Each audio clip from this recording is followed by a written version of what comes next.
Went through a That's lot. one of the biggest things the women fear is, if you do not have a child, will he stay? What part of the marriage that you really felt like now is time? Unless you was that woman who like it's gotta happen this first year.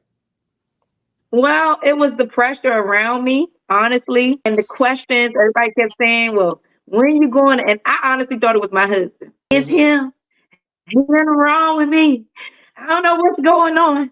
And then when we went through the in vitro, and they was like, "No, he's good." I was like, "Like, it's me. Like, come on." And so now I can't be pointing a finger. Went through a That's lot. one of the biggest things the women fear is, if you do not have a child, will he stay? I mean, it was many, many a times where I would check his, I mean, being real, but I would check his phone, his activities and things. Just insecurity started to really Yes.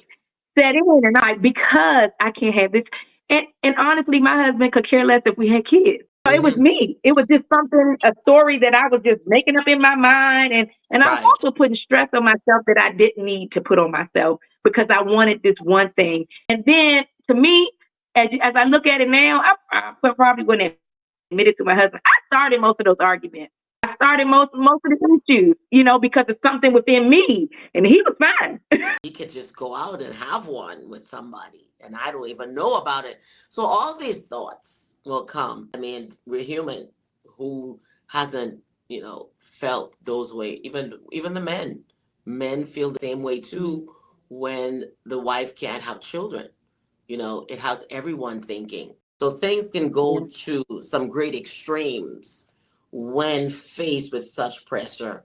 And I believe, to all the kingdom and relationships and the community looking there, when people just get married, leave the people alone. And people making it seem like, you've been married for 2 years with the baby. Don't do that. Others who want grandchildren, don't do that. If you mention it once, don't mention it every time you see them. Tell you hammer it, putting these stresses in, because it can put friction in the relationship because of the outside noise.